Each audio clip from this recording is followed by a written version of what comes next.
నేను, నా భార్య, పిల్లలు, నా కుటుంబం తర్వాతనే మిగతా ఏమైనా వస్తాయి. ఆ ఆలోచన విధానం ఇంకా ఎక్కువ పెరిగిపోతున్న రోజులు. నేను బాగుంటే చాలు, పక్కవాడు ఏమైపోయినా పర్వాలేదు అనుకునే దగ్గర నుంచి నేనే బాగుండాలి, పక్కవాడు నాశనం అయిపోతేనే బెటరు, నేను ఇంకొంచెం బాగా ముందుకు వెళ్ళడానికి అవకాశం ఉంటుంది అని అనుకున్న రోజులకు వచ్చాం. నాకు ఇంకా గుర్తు, పెద్ద పెద్ద లా కాలేజీలు అంతెందుకు, నేను చదువుకున్నది ఒక పెద్ద లా కాలేజ్ హైదరాబాద్లో ఉంటుంది, నాల్సార్ యూనివర్సిటీ అని. ఎప్పుడైనా పేపర్లో విన్నారో చూసారో, మన దేశంలో ఉన్న అతిపెద్ద లా కాలేజ్, లాయర్లను తయారు చేసే కాలేజ్. అక్కడ మాకు 25 మార్కులకి ప్రతి సబ్జెక్ట్లో ఒక ప్రాజెక్ట్ ఇస్తారు. ఒక టాపిక్ ఇచ్చి దీని మీద మీరు ఏమైనా రాసుకొని రండి, ఎవరు బాగా రాస్తే వాళ్ళకి 25 మార్కులు వస్తాయి. క్లాస్లో 60 మందో 80 మందో ఉంటాం కాబట్టి 80 మందికి 80 వేరు టాపిక్లు ఇవ్వడం కొంచెం కష్టమవుతుంది. దగ్గర టాపిక్లు వస్తాయి. ఆ టాపిక్లు వచ్చినప్పుడు మేము ఎక్కడ చూసి రీసెర్చ్ చేయాలి, లైబ్రరీలో కూర్చోవాలి, పుస్తకాలు తిరిగేసి రాయాలి.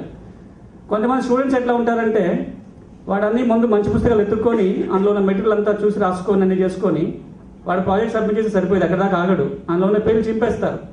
ఎందుకంటే రెండవ రాష్ట్రుడు కనుక బాగా రాస్తే వీనికి ఏమైనా ఇబ్బంది అవుతుందో, మీ ర్యాంక్ ఎక్కడ పోతుందేమో అని. అది ఎక్కడ కాలేజ్లో, దేశంలో అతిపెద్ద లా యూనివర్సిటీలో పక్కోడికి ఎక్కడ ఎక్కువ మార్కులు వస్తే నా ర్యాంక్ ఎక్కడ పోతుందో అని పేపర్లు చించేసేవాళ్ళు లైబ్రరీలో. అట్లాంటి సమాజంలో మీరు మీ ఊరు కోసం ఏదో చేయాలి, మీ గ్రామాన్ని అభివృద్ధి చేసుకోవాలి, మీ చుట్టూ ఉన్న జనాలకి ఉపయోగపడాలనే ఆలోచనతో మీరు ఇక్కడికి వచ్చినందుకు మీకు ప్రత్యేకమైన అభినందనలు. ఇలాంటి ఒక మంచి ఇనిషియేటివ్ తీసుకున్నందుకు, మంచి ప్రాజెక్ట్ను టేకప్ చేసినందుకు అపార్ట్ కమిషనర్కి, ఆయన టీం అందరికీ కూడా చాలా మన సమాజం రుణపడి ఉంటుంది యాక్చువల్గా చెప్పాల్సి వస్తే. సో మీ అందరికీ ధన్యవాదాలతో ఒక ఇంపార్టెంట్ అంశం మీద ఈరోజు మనం మాట్లాడుకోబోతున్నాము. మీరు గిరిజన ప్రాంతాలు వచ్చినారు కాబట్టి మీకు అందరికీ నేను కొత్తగా చెప్పాల్సిన అవసరం లేదు. గిరిజన జీవితాలన్నీ భూమి, అడవి చుట్టూ ముడిపడ్డాయి. స్వాతంత్రం వచ్చి 60 ఏళ్ళైనా ఇంకా ఎన్నో రకాల జీవనోపాధులు మెరుగుపరచడానికి ప్రయత్నాలు జరిగినా, ఇంకేమైనా స్కిల్ డెవలప్మెంట్ ఇచ్చో లేదా ఇంకో ఉద్యోగాలు ఇచ్చో ఎన్ని చేసినా ఈ రోజుకి కూడా 80-90% మంది గిరిజన ప్రజలంతా కూడా భూమి, అడవి, ఇవి రెండే కదా జీవనాధారం, ఇంకేమైనా ఉన్నాయా? కానీ ఏవైతే అతి ముఖ్యమైన జీవనాధారాలు ఉన్నాయో భూమి, అడవి, వీటితో ఎప్పుడూ సమస్యలు వచ్చాయి. చాలా సమస్యలు వస్తున్నాయి, ఆ సమస్యలు పెరుగుతున్నాయి. అడవులలో గిరిజనులు మాత్రమే ఉన్నప్పుడు ఏ సమస్యలు లేవు, ఏ రికార్డు గొడవ లేదు, ఏ చట్టాలు లేవు, ఏ సమస్యలు లేవు. అడవిలో ఉన్న వాళ్ళదే అడవి, భూమి సాగు చేసుకుంటున్న వాళ్ళదే భూమి, ఆ భూమి వాడిది అని చెప్పడానికి ఏ కాగితం అవసరం లేదు, ఏ రికార్డు అవసరం లేదు, ఏ చట్టం అవసరం లేదు. ఎప్పుడైతే గిరిజన ప్రాంతాలలో గిరిజనులు కాని వాళ్ళు వెళ్ళటం మొదలు పెట్టారో సమస్యలు ప్రారంభమైనాయి. రికార్డులు వచ్చినాయి, చట్టాలు వచ్చినాయి, కొత్త చట్టాలు వచ్చాయి, చాలా గట్టి చట్టాలు, చాలా ట్రైబల్స్కి మేలు చేసే చట్టాలు వచ్చాయి. కానీ సమస్యలు తగ్గాల్సింది కాస్త సమస్యలు పెరిగాయి. ఏ చట్టం లేనప్పుడు ఏ సమస్య లేదు, ఏ భూమి రికార్డు లేనప్పుడు మనకి ఏ సమస్య లేదు. మనం ఈ సమస్యలు ఎందుకు వచ్చాయి, ఈ సమస్యలు తీర్చడానికి ఏ చట్టాలు వచ్చాయి, ఈ చట్టాలని మనం ఎట్లా వాడుకోవాలి అనే విషయం తెలిస్తే మీరు చాలా మందికి మేలు చేసిన వాళ్ళు అవుతారు గిరిజన ప్రాంతాల్లో. ఎందుకంటే ఒకప్పుడు ఊళ్ళో పంచాయతీ వాళ్ళు చెప్పిందే తీర్పు, మనం అనుకున్నదే ఆధారం. కానీ ఈ రోజున అట్లా కాదు కదా. చట్టాల్లో ఏం చెప్తుందో అదే కరెక్ట్, రికార్డులో ఏముంటుందో అదే కరెక్ట్. మరి ఆ రికార్డులను మనం ఎట్లా అర్థం చేసుకోవాలి, ఆ చట్టాలను ఎట్లా అర్థం చేసుకోవాలి? ఈ సంక్లిష్టతలు మనకు అర్థం కాకపోతే మనం ఎంత పోరాటం చేసినా గిరిజనులకి మనం న్యాయం చేయలేం. ఏళ్ల తరబడి 30 ఏళ్ళుగా 40 ఏళ్ళుగా కోర్టుల చుట్టూ, ఆఫీసుల చుట్టూ తిరగటం అవుతుంది తప్ప మనం పేదవాళ్ళకి న్యాయం చేయలేం, గిరిజనులకి న్యాయం చేయలేం. మీరు ఇంకో విషయం చూసినట్లయితే, ఎప్పుడెప్పుడైతే ఈ చట్టాలు వచ్చాయో ఆ చట్టాలు వచ్చిన వెంటనే గిరిజనులకు ఇంకా ఎక్కువ అన్యాయం జరిగింది. ఎల్టీఆర్ చట్టం మీరు అందరూ వినుంటారు, 170 చట్టం. కొన్ని వేల కేసులు పెడితే అందులో సగానికంటే పైన గిరిజనులకి వ్యతిరేకంగానే తీర్పులు వచ్చాయి. వీటన్నిటికీ ఇంత అన్యాయం జరగడానికి కారణం ఏంటంటే ఈ చట్టాలు, రికార్డులు అర్థం కాకపోవడం, తెలియకపోవటం. ఆ తెలిసిన కొద్ది మంది కాస్త ఇది 10 మందికి ఉపయోగించేటట్టుగా వాడుకోకపోవటం. సో నాకున్న ఈ గంట సమయాన్ని లేదా గంటన్నర సమయాన్ని ఈ భూమికి సంబంధించిన కొన్ని ముఖ్యమైన సమస్యలు, వాటికి సంబంధించిన చట్టాలు, ఆ రికార్డులని మీకు కొంచెం తెలియజేయడానికి ప్రయత్నం చేస్తాను. మీకు ఏమైనా అనుమానాలు ఉంటే, మీకు మీ దృష్టిలో ఏమైనా అలాంటి సమస్యలు ఉంటే వెంటనే నన్ను ఆపండి, చర్చించుకుందాం. నేనే ఇక్కడ లెక్చర్ ఇవ్వడానికి రాలేదు, మీ అనుమానాలు ఏమైనా ఉంటే అవి నివృత్తి చేయడానికి వచ్చాను నేను. ఇంతకుముందు నేను అన్నట్టుగా ఒకప్పుడు భూమి సాగు చేసుకున్న వాళ్ళు ఎవరైనా ఉన్నట్లయితే వాడికి భూమి హక్కు ఉందని మనం ఎట్లా చెప్తాం?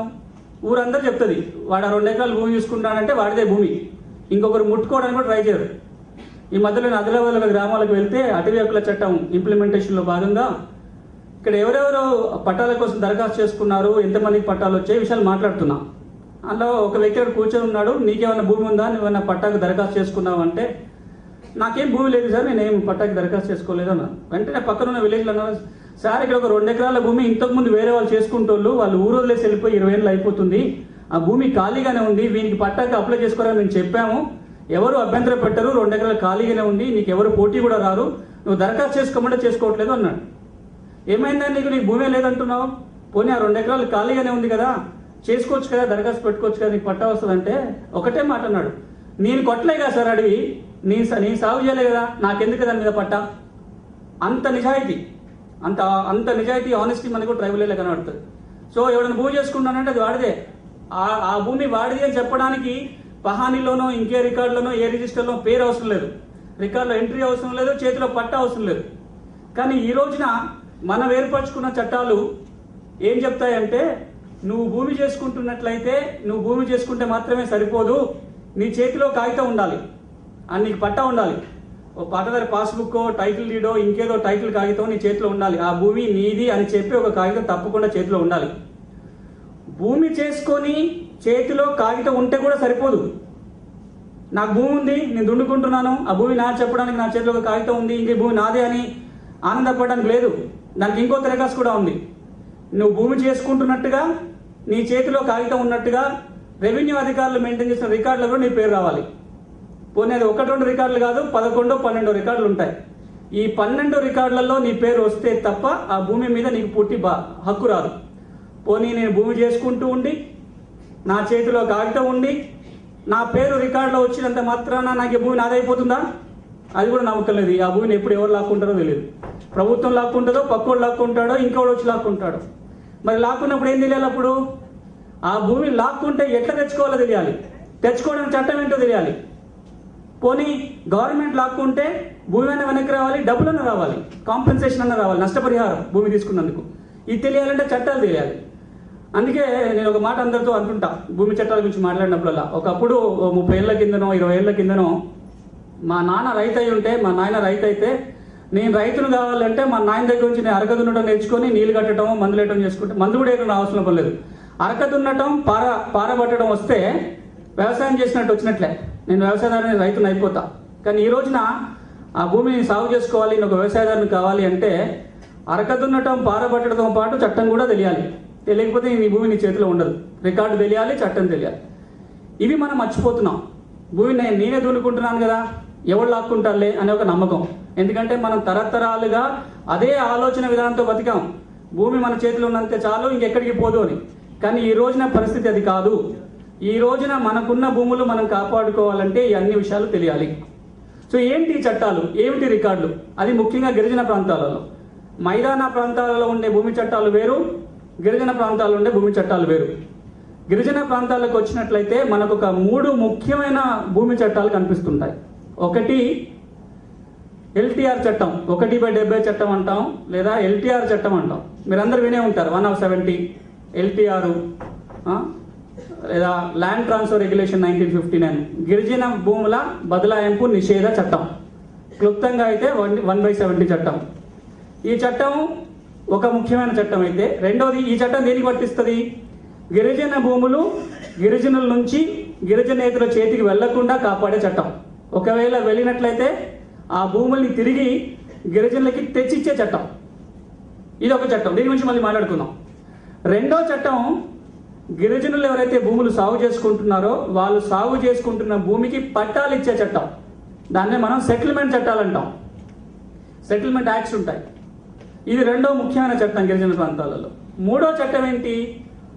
అటవులకు సంబంధించిన చట్టం, కొత్తగా వచ్చింది అది. ఇంతకు ముందు ఎవరైనా గిరిజనులు కానీ బయట వాళ్ళు కానీ అడవిలోకి వెళ్ళి అడవిని కొట్టినా, లేకపోతే అడవిలో ఇంకేమైనా అడవి ఉత్పత్తులు తెచ్చుకున్నా, ఇలాంటి చేస్తే ఫారెస్ట్ చట్టం కింద కేసు పెట్టేవాళ్ళు. నువ్వు అడవి ఎట్లా కొడతావు, నీకేం అధికారం చేయడానికని. కానీ మొట్టమొదటిసారిగా అటవీ భూముల మీద లేదా అడవుల మీద గిరిజనులకు ఉన్న హక్కుల్ని గుర్తిస్తూ ఒక చట్టం వచ్చింది 3-4 ఏళ్ల కింద. ఏం చట్టం అది? అటవీ హక్కుల చట్టం, ఎఫ్ఆర్ఏ అంటారు, ఫారెస్ట్ రైట్స్ యాక్ట్ లేదా అటవీ హక్కుల చట్టం. 2008 నుంచి మనకి అమల్లో వచ్చింది. ఈ 3 చాలా ముఖ్యమైన చట్టాలు. ఈ మూడు కాకుండా కూడా చాలా చాలా ఉన్నాయి. మనం ఎప్పుడు వాటిని పట్టించుకోం. ఎందుకంటే గిరిజన ప్రాంతంలో భూమి సమస్యలు అనగానే మనకి ఎల్టీఆర్ఏ గుర్తొస్తుంది, ఇంకే సమస్యలు కూడా లేనట్టుగా. కానీ మీరు ఒకసారి గిరిజన ప్రాంతాలకు వెళ్తే వాళ్ళ తాత పేరు మీదనో ముత్తాత పేరు మీద పట్టాలు ఉంటాయి. ఇప్పుడు వాళ్ళ కొడుకో మనవడో ముని మనవడో భూమి దున్నుకుంటూ ఉంటాడు. పట్టా మాత్రం చచ్చిపోయిన వాడి పేరు మీద ఉంటుంది. బతికున్నవాడు ఇప్పుడు ఎవరో భూమి చేసుకుంటాడు. పట్టా మార్పిడి అయి ఉండదు, పాస్బుక్ ఉండదు, టైటిల్ ఉండదు. పాస్బుక్ లేదు కాబట్టి బ్యాంకు రుణం ఏమని చెప్తాడు. ఎప్పుడన్నా విత్తనాల కోసం గవర్నమెంట్ ఫ్రీగా విత్తనాలు సరఫరా చేసినప్పుడు, సబ్సిడీతో విత్తనాలు సరఫరా చేసినప్పుడు, పురుగు మందులో ఇంకేవో సరఫరా చేసినప్పుడు నీ పేరు మీద పాస్బుక్ లేదు కాబట్టి నీకు ఏవి రావు. క్రాప్ ఇన్సూరెన్స్ పంట నష్టపోయినప్పుడు ఎందుకు రావు అంటే పట్టా మీ తాత పేరు మీద ఉంది, పట్టా ఎవరి పేరు మీద ఉందో వాడిని పట్టుకురాపో అంటారు. ఇది మీకే కాదు, పెద్ద పెద్ద వాళ్ళకు కూడా ఇదే పరిస్థితి. అది ట్రైబల్ ఏరియా కూడా అలాంటి పరిస్థితి ఉంది. ఇక ప్రభుత్వ భూములు ట్రైబల్స్ దున్నుకుంటూ ఉంటారు. గవర్నమెంట్ భూములు దున్నుకుంటారు కానీ పట్టా ఉండదు. లేదా గవర్నమెంట్ భూమికి ప్రభుత్వం పట్టా ఇచ్చి ఉంటుంది కానీ భూమి ఎక్కడ ఉందో చూపించుండదు. కొలతలు కొలవలేదు, సర్వే సమస్యలు ఉంటాయి. లేదా గెట్టు తగాదాలు ఉంటాయి, ఎవరికి ఎక్కువ తక్కువ అని. లేదా మీ చేతిలో పాస్ పుస్తకం టైటిల్ లీడ్ రెండు, పాస్బుక్ టైటిల్ లీడ్ రెండు ఉంటాయి కానీ రికార్డులో పేరు వచ్చి ఉండదు. 1B రికార్డులో ఇంకా దీంట్లో పేరు వచ్చి ఉండదు. ఇట్లా నేను చెప్పుకుంటూ పోతే 70 నుంచి 120 రకాల భూమి సమస్యలు ఉంటాయి. ప్రతి గ్రామంలో 70 రకాల సమస్యలు, తక్కువ. ఈ ఒక్కొక్క సమస్యకి ఒక్కొక్క రకమైన చట్టం ఉంది. మన రాష్ట్రంలో కనీసం ముఖ్యమైన భూమి చట్టాలని దృష్టిలో పెట్టుకొని చూస్తే 197 భూమి చట్టాలు ఉన్నాయి. ఇంతకుముందు ప్రభుత్వంలో ఉన్నప్పుడు, చంద్రబాబు నాయుడు ప్రభుత్వంలో ఉన్నప్పుడు భూమి చట్టాలను అన్నింటినీ కలిపి ఈ 197 200 చట్టాలన్నింటినీ కలిపి ఒక చట్టం కింద తేవడానికి ప్రయత్నం చేశారు. ఇన్ని చట్టాలు ఎందుకు వేస్తూ ఒకదాని కింద తెద్దామని. ఈ మాట మీకు ఎందుకు చెప్తున్నానంటే ఒక్కొక్క సమస్య తీరాలంటే మనకు ఒక చట్టం తెలిసి ఉండాలి, కొన్ని రికార్డులు తెలిసి ఉండాలి. సో ఈ అన్ని విషయాలను మనం ఇప్పుడు అంత లోతుగా మాట్లాడుకోలేము. కాబట్టి నేను ఈ 3 ముఖ్యమైన చట్టాల గురించి ముందు మాట్లాడతాను. తర్వాత ఈ 70-80 రకాల సమస్యల్లో 1-2 ఇంపార్టెంట్ సమస్యల గురించి మాట్లాడతాను. సరే, ముందు మనం ఎల్టీఆర్ చట్టానికి వద్దాం. ఈ ఎల్టీఆర్ చట్టం ఏం చెప్తుంది? Land transfer regulation. ఈ చట్టం ఎప్పుడు వచ్చిందో తెలుసా? ఎల్టీఆర్ చట్టం. పోనీ ఈ చట్టం ఏం చెప్తుందో ఎవరన్నా ఒక 2 ముక్కల్లో చెప్పగలుగుతారా? మీకు అందరికీ తెలిసిన చట్టమే కదా ఇది. మీకు తోచినట్టుగా చెప్పండి, తప్ప ఒప్ప అని ఆలోచించొద్దు. ఎల్టీఆర్ చట్టం గురించి మీకు ఏం తెలుసు?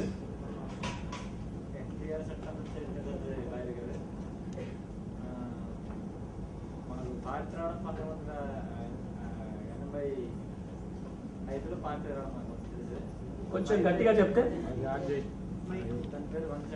సాగు చేస్తూ ఉండేవారు.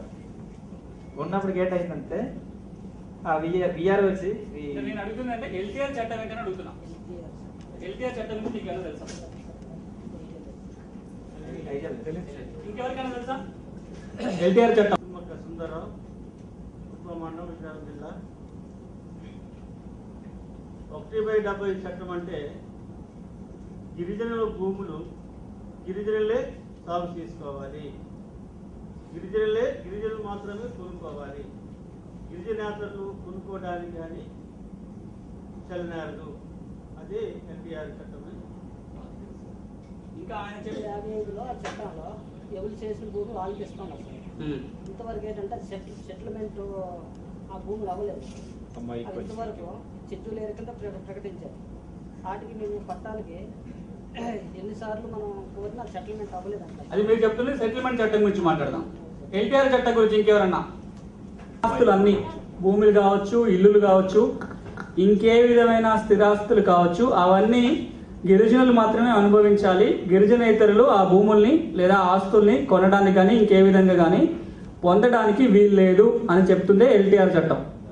ఆ చట్టంలో క్లాజ్ ఉంటుంది. చట్టం ఏముంటుందంటే ఏదైనా గిరిజన ప్రాంతంలో లేదా షెడ్యూల్డ్ ప్రాంతాలలో గిరిజనులు కాకుండా వేరే ఎవరైనా సరే ఆ భూములు అనుభవించినట్లయితే వాళ్ళు చట్టాన్ని ఉల్లంఘించి ఆ భూములు అనుభవించినట్టుగానే చట్టం భావిస్తుంది.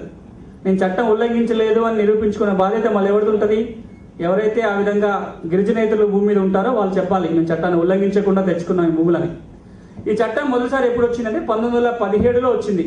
ఆంధ్ర ప్రాంతంలో భద్రాచలంతో కలుపుకొని విశాఖపట్నం, విజయనగరం, శ్రీకాకుళం, ఈస్ట్ గోదావరి, వెస్ట్ గోదావరి, భద్రాచలం ప్రాంతంలో మొట్టమొదటిసారి చట్టం. దాని తర్వాత స్వాతంత్రం వచ్చిన తర్వాత మనకు అదే చట్టాన్ని కొంత మార్పు చేర్పులతో 1959లో తీసుకురావడం జరిగింది. ఈ చట్టాన్ని చాలా సులభం అర్థం చేసుకోవటం. ఇంతకుముందు నేను అన్నట్టుగా చట్టం ఏమంటుంది అంటే, గిరిజన ప్రాంతాలలో స్థిర ఆస్తులని గిరిజనులు కానీ లేదా గిరిజనులతో ఏర్పడ్డ సొసైటీ కానీ కొనుక్కోవడానికి అవకాశం ఉంది తప్ప ఇంక వేరే ఎవరు ఆ భూములు తీసుకోవడానికి అవకాశం లేదు. ఉదాహరణకి విజయనగరం జిల్లాలో పలానా ఒక గ్రామంలో, మీరు వస్తున్న గ్రామంలో షెడ్యూల్ ఏరియా అది.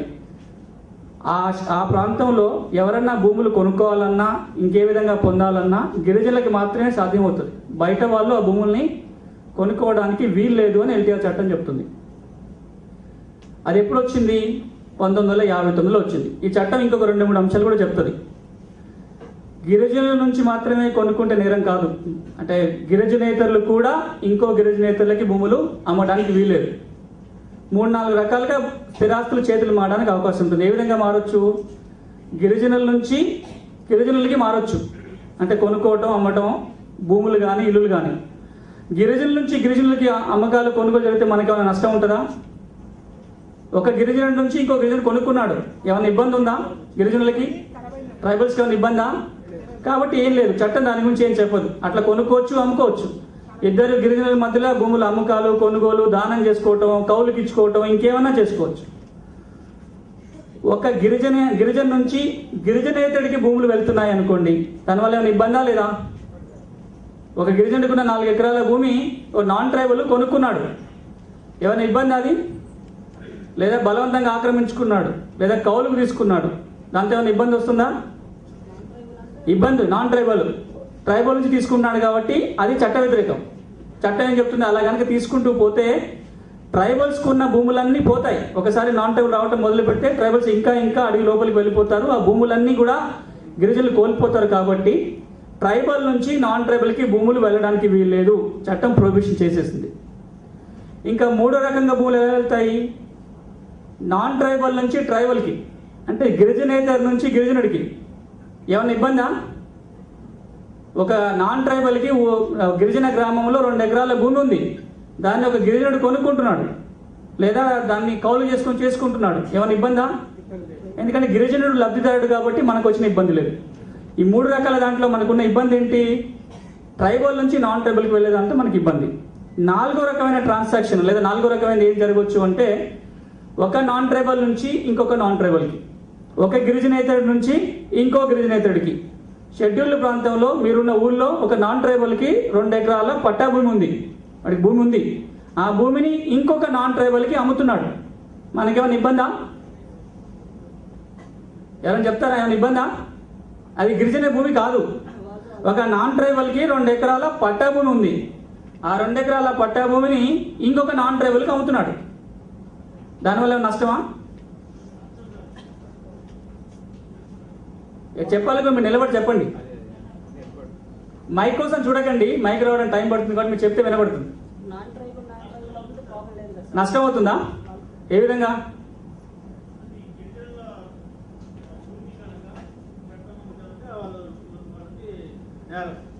అది నాన్ ట్రైబల్కి ఆల్రెడీ పట్టా ఉంది, సెటిల్మెంట్ చట్టం కింద చట్టబద్ధంగా ఒక 2 ఎకరాలకి పట్టా ఉంది నాన్ ట్రైబల్కి, అది ఇంకొక నాన్ ట్రైబల్కి అమ్ముతున్నాడు.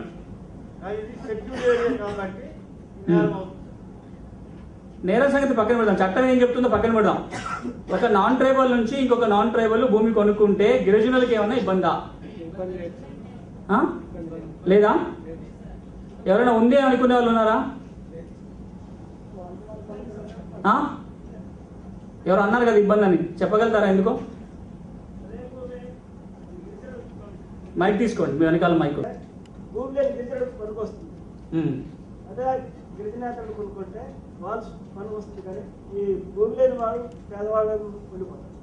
అంటే మీరు అన్నట్టుగా ఇంకొక గిరిజనుడికి భూమి లేకుండా పోతుంది, అది కనుక ఉంటే ఇంకొక గిరిజన కుటుంబానికి ఆ భూమి వచ్చి ఉండేది. ఈ అంశం మీద సుప్రీంకోర్టు వినే ఉంటారు, మన దేశానికి అతిపెద్ద కోర్టు ఢిల్లీలో ఉంటుంది. సుప్రీంకోర్టు దాకా ఈ అంశం మీద వెళ్ళింది. సుప్రీంకోర్టు చివరికి ఏమన్నదంటే, ఒక నాన్ ట్రైబల్ నుంచి ఇంకొక నాన్ ట్రైబల్ కొనుక్కుంటే ట్రైబల్స్కి చాలా ఇబ్బందులు అవుతాయి 2 విధాలుగా. ఒకటి, ఇంకా కొంచెం ఎక్కువ మంది నాన్ ట్రైబల్స్ ఆ గ్రామానికి, ఆ ఊరికి వస్తారు, దానివల్ల అక్కడున్న కొంతమంది గిరిజనులు ఇంకా అడవి లోపలికి నెట్టివేయబడతారు, వాళ్ళకు ఆస్తులు కోల్పోతారు. రెండోది గిరిజనులు గిరిజనేతరులు కలిసి బతకడం కష్టం ఒక ప్రాంతంలో, ఆ కల్చర్ అవన్నీ వేరుగా ఉంటాయి కాబట్టి ఒక్క గిరిజనేతరుడే వస్తారని చూస్తాం, వాళ్ళ వెనకాల భూమి అంతే ఉన్నా ఆ భూమితో ఎక్కువ మంది గిరిజనేతరులు లోపలికి వస్తారు కాబట్టి ఇట్లాంటి దాన్ని కూడా మనం అలో చేయొద్దు అన్నారు. అంటే చివరిగా ఏం చెప్పినట్టు కోర్టు, ఒకవేళ నాన్ ట్రైబల్ నుంచి ఇంకొక నాన్ ట్రైబల్ భూములు కొనుక్కున్నా అది కూడా ఇబ్బందే గిరిజనులకి, కాబట్టి అది కూడా చెల్లదు. సో ఎల్టీఆర్ చట్టంలో ఇప్పుడు మళ్ళీ ఒకసారి తిరిగి చూస్తే నాన్ ట్రైబల్ నుంచి నాన్ ట్రైబల్ కొనుక్కున్నా అది ఇబ్బంది, ఆ భూములు తిరిగి గిరిజనులకు రావాలి. రెండోది ట్రైబల్ నుంచి నాన్ ట్రైబల్కి భూములు వెళ్ళినా ఆ భూములు తిరిగి గిరిజనులకు రావాలి. సో ఎల్టీఆర్ చట్టం ప్రకారం గిరిజన ప్రాంతాలలో గిరిజనులు లేదా గిరిజనులతో ఏర్పడ్డ సంఘాలు లేదా సొసైటీ వాళ్ళు తప్ప భూములు కొనడానికి ఎట్టి పరిస్థితుల్లో వీల్లేదు. పోనీ ఒకవేళ కొనటం కానీ అమ్మటం కానీ దానంగా పొందటం కానీ కౌలు చేసుకోవటం కానీ ఇంకే విధంగా కానీ భూములు పొందితే ఏమవుతుంది, ఎల్టీఆర్ చట్టం కింద కేసు నమోదు చేయొచ్చు. ఎవరు నమోదు చేయాలి కేసు? మీరు ఎవరైనా కేసు పెట్టవచ్చు, నేను కూడా పెట్టవచ్చు కేసు. ఎవరైనా బాధ్యత కలిగిన వ్యక్తి గిరిజన ప్రాంతాలలో ఎల్టీఆర్ చట్టం ఉల్లంఘన జరిగింది అని కనుక తెలిస్తే ఏ వ్యక్తి అయినా సరే, ఈ దేశంలో పౌరుడు ఎవరైనా సరే, ఎనీ ఇంట్రెస్టెడ్ పర్సన్ ఆ సంబంధిత అధికారి దగ్గర కేసు పెట్టవచ్చు. ఎవరు ఆ సంబంధిత అధికారి? ప్రతి ఏజెన్సీ ప్రాంతంలో ఒక ఎస్డిసి ట్రైబల్ వెల్ఫేర్ అని ఉంటారు, special deputy collector tribal welfare, లేదా ఆ ప్రాంతంలో ఉన్న ఆర్డీఓ. ఈ రెండు ఆఫీస్లో ఎక్కడైనా సరే ఎవరైనా వ్యక్తి ఎల్టీఆర్ ఉల్లంఘన జరిగింది అని తెలిస్తే ఒక అప్లికేషన్ ఇవ్వచ్చు. లేదా ఎవరైనా ప్రభుత్వ అధికారి, ఆయన పంచాయత్ సెక్రటరీ కావచ్చు, విఆర్ఓ కావచ్చు, లేదా ఎంఆర్ఓ కావచ్చు, ఇంకే డిపార్ట్మెంట్లో పనిచేసే అధికారి కావచ్చు, స్కూల్ టీచర్ కావచ్చు, ఎవరైనా కావచ్చు, ఒక పబ్లిక్ సర్వెంట్, వాళ్ళకి కూడా కంప్లైంట్ ఇవ్వచ్చు ఈ అధికారులకి. లేదా ఈ ఏజెన్సీ ఆఫీసర్ ఎవరైతే ఉన్నారో ఎస్డిసి ట్రైబల్ వెల్ఫేర్ కానీ ఆర్డీఓ కానీ పిఓఐటీడీఏ కానీ తనంతట తానుగా కూడా కేసు నమోదు చేసుకోవచ్చు. తనకు తెలిసింది పలానా చోట ట్రైబల్ భూమి అన్యాక్రాంతం అయింది అని, వాళ్ళంతా వాళ్ళే కేసు పెట్టేసుకోవచ్చు. సో ఏ విధంగానైనా ఆ అధికారులు కేసు నమోదు చేయొచ్చు. కేసు నమోదు చేసిన తర్వాత ఏం జరగాలి? ఒకసారి కేసు ఎప్పుడు నమోదు చేస్తాం? ఎల్టీఆర్ చట్టం ఉల్లంఘన జరిగితే కేసు నమోదు అవుతుంది. ఎల్టీఆర్ చట్టం ఉల్లంఘన అంటే ఏంటి? ట్రైబల్ భూమి నాన్ ట్రైబల్ చేతికి వెళ్ళటం. ఏ విధంగా వెళ్ళటం? కొనుక్కోవడం ద్వారా కావచ్చు, బలవంతంగా ఆక్రమించుకోవడం ద్వారా కావచ్చు, దానం పొందడం ద్వారా కావచ్చు, కౌలుకు తీసుకోవడం కావచ్చు, ఇంకే విధంగానైనా కావచ్చు. భూమి కనుక నాన్ ట్రైబల్ చేతికి పోతే అది చట్ట ఉల్లంఘన అవుతుంది. చట్ట ఉల్లంఘన అయితే కేసు పెట్టాలి. ఎవరు పెట్టాలి? ఇంతకుముందు నేను చెప్పినట్లుగా ఎవరైనా కేసు పెట్టవచ్చు. ఆఫీసర్ తనంతట తాను కూడా కేసు పెట్టుకోవచ్చు. కేసు పెట్టిన తర్వాత ఏం జరగాలి? సంబంధిత వ్యక్తులకి నోటీస్ ఇవ్వాలి. నీ పైన కేసు పెట్టడం జరిగింది, నువ్వు భూమిని అన్యాక్రాంతం చేసి ఆక్రమించుకున్నావు, నీ సంజాయిషి చెప్పు అని చెప్పి నోటీస్ ఇవ్వాలి. నోటీస్ చెప్పి ఇచ్చిన తర్వాత వాదనలు వినాలి. ఎవరి వాదనలు? నాన్ ట్రైబల్ ఎవరైతే ఉన్నారో ఆయన వాదనలు వినాలి. ఎవరి భూములు అయితే కోల్పోయారో వాళ్ళ వాదనలు వినాలి. ఎవరు వినిపించాలి? వాదన ఎవరు చేయాలి? మరి ఇది కోర్టు కదా. మరి కోర్టు అనగానే మనకు లాయర్లు గుర్తొస్తారు. అంటే ట్రైబల్కి ఒక లాయర్ కావాలి, నాన్ ట్రైబల్కి ఒక లాయర్ కావాలి. ఇద్దరు నల్లకోటు వేసుకున్న నాలాంటి వ్యక్తులు వచ్చి వాదించాలి, అంతే కదా. వాదించి దాన్ని బట్టి కేసు డిసైడ్ చేయాలి. కానీ ఈ ఏజెన్సీ కోర్ట్స్ ఏదైతే ఉన్నాయో, ఎస్డిసి కోర్టు కానీ పిఓ కోర్టు కానీ, అక్కడ నల్ల కోటు వేసుకున్న లాయర్లతో పని లేదు. మీరు కూడా వెళ్ళి వాదించవచ్చు. మీరు కూడా వెళ్ళి ట్రైబల్ తరపున వాదించవచ్చు. లేదా మీరు కూడా వెళ్ళి నాన్ ట్రైబల్ తరపున కూడా వాదించవచ్చు కావాలనుకుంటే. మీరు వాదించారని తెలుసు. ఎట్లా వాదించవచ్చు అంటే, ఎవరైతే అక్కడ ప్రిసైడింగ్ ఆఫీసర్ ఉన్న అధికారి ఉన్నారో ఆయన పర్మిషన్ ఇవ్వచ్చు. ఈ కేసులో ఫలానా వాళ్ళు ఆయన తరపున వాదన చేయొచ్చు అనే ఒక పర్మిషన్, దాన్ని సన్నద్ధి అంటారు. ఆ సన్నద్ధి కనుక పొందినట్లయితే గిరిజనుల తరపున మీరే వాదనలు వినిపించడానికి అవకాశం ఉంది. సరే, ఒక లాయర్ ద్వారా కావచ్చు, లేదా ఈ విధంగా సన్నద్ధి పొందిన వ్యక్తి కావచ్చు, లేదా ట్రైబల్ తరపున ట్రైబల్ వెల్ఫేర్ డిపార్ట్మెంట్ అధికారులు ఉంటారు, వాళ్ళు వాదనలు వినిపిస్తారు. వాళ్ళ వాదనలు విన్న తర్వాత ఎల్టీఆర్ చట్టం ఉల్లంఘన జరిగింది అని నిర్ధారణ కనుక వచ్చినట్లయితే అధికారులు వాళ్ళకి ఆర్డర్ పాస్ చేయాలి. ఎజెక్ట్మెంట్ ఆర్డర్ అంటే ఎవరైతే నాన్ ట్రైబల్ ఆ భూమి మీద ఉన్నారో వాళ్ళని భూమి మీదకి వెళ్ళి తొలగించి ఆ భూముల్ని ఎవరికైతే ఒరిజినల్గా చెందుతాయో, ఎవరైతే ట్రైబల్కి చెందుతాయో వాళ్ళకి అప్పచెప్పాలి. అప్పచెప్పండి అని ఆర్డర్ ఇస్తారు. కానీ అలా అప్పచెప్పాల్సిన బాధ్యత ఎవరికి ఉంటుంది? తహసీల్దార్లకు ఉంటుంది. ఆ మండల ఎవరైతే రెవెన్యూ అధికారులు ఉంటారో రెవెన్యూ అధికారులకు ఉత్తర్వులు వెళ్తాయి. ఈ పలానా కేసులో ఎల్టీఆర్ చట్టం ఉల్లంఘన జరిగింది కాబట్టి ఈ భూముల్ని మీరు తిరిగి గిరిజనులకు అప్పచెప్పండి అని ఉత్తర్వులు వెళ్తాయి. ఆ ఉత్తర్వుల్ని అమలు చేయాల్సిన బాధ్యత తహసీల్దార్ పైన ఉంటుంది. ఒకవేళ ఎవరికైనా సరే, అంటే ఇటు గిరిజనుడికి కావచ్చు లేదా గిరిజనేతడికి కావచ్చు, ఈ అధికారి ఇచ్చిన తీర్పు మీద అభ్యంతరాలు ఉన్నట్లయితే ఏజెంట్ గారి దగ్గర కేసు వేయొచ్చు. ఎవరు ఏజెంటు? కలెక్టర్. ఆ కలెక్టర్ పవర్స్ని ఈ రోజున POITDకి ఇచ్చారు, అడిషనల్ ఏజెంట్కి. కాబట్టి ఈ SDC కానీ RDO గారు కానీ ఇచ్చిన తీర్పు మీద అభ్యంతరాలు ఉంటే POITD దగ్గర కేసు వేయాలి. ఆయన కూడా విచారణ చేస్తాడు, నోటీసులు ఇస్తాడు, విచారణ చేస్తాడు, ఆయన కూడా తీర్పు ఇస్తాడు. ఒకవేళ ఆ తీర్పు మీద కూడా అభ్యంతరాలు ఉన్నట్లయితే గవర్నమెంట్కి రివిజన్ పిటిషన్కి వస్తుంది. ఎవరు government? Principal secretary tribal welfare కానీ లేదా ట్రైబల్ వెల్ఫేర్ మినిస్టర్ కానీ ఆ కేసులో వినటం జరుగుతుంది. ఇక్కడ ఇచ్చిన తీర్పు అంతిమమైన తీర్పు, ఇంకా మళ్ళీ అప్పీల్కి వెళ్ళడానికి లేదు. కానీ కొన్ని సందర్భాలలో ఈ కేసుల మీద ఎప్పుడైనా సరే హైకోర్టు కూడా వెళ్ళొచ్చు, హైకోర్టుకు వెళ్ళొచ్చు, అక్కడ నుంచి సుప్రీంకోర్టు దాకా కూడా వెళ్ళొచ్చు. ఇవి కోర్ట్స్. ఒకసారి ఈ కోర్టులో ఫైనల్గా తీర్పు వచ్చేసినట్లయితే భూముల్ని తిరిగి తహసీల్దారు అప్పగించాలి. ఇది చట్టం.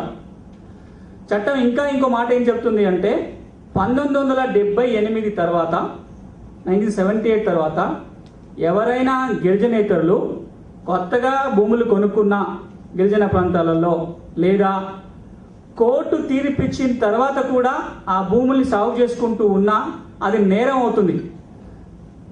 క్రిమినల్ చట్టాల కింద నేరం అవుతుంది. 1 సంవత్సరం జైలు శిక్ష వేయొచ్చు లేదా 2000 రూపాయల ఫైన్ వేయొచ్చు. దేనికి? ఏది నేరము? 1978 సంవత్సరం తర్వాత గిరిజన భూములు కొనుక్కున్నా నేరమే, లేదా ఇది గిరిజన భూములు అని కోర్టు తీర్పు ఇచ్చిన తర్వాత కూడా ఆ భూముల్ని వదలకుండా ఆ భూముల్ని సాగు చేసుకుంటూ కనుక గిరిజనేతలు ఉన్నట్లయితే వాళ్ళ మీద కూడా క్రిమినల్ కేసులు పెట్టవచ్చు. అది కూడా LTR చట్టం చెప్తుంది, 1978లో వచ్చిన అమెండ్మెంట్. ఇంకొక అంశం ఏంటంటే గిరిజన ప్రాంతాలలో గిరిజనేతలకు అనుకూలంగా ఏ భూములని రిజిస్ట్రేషన్ చేయకూడదు. సబ్ రిజిస్టర్ ఆఫీసులు ఉంటాయి కదా, ఏ సబ్ రిజిస్టర్ కానీ ఏ రిజిస్ట్రేషన్ అధికారులు కానీ గిరిజన ప్రాంతాలలో ఉన్న భూముల్ని గిరిజనేతల పేరు మీద రిజిస్ట్రేషన్ చేయకూడదు, చేస్తే చెల్లవు.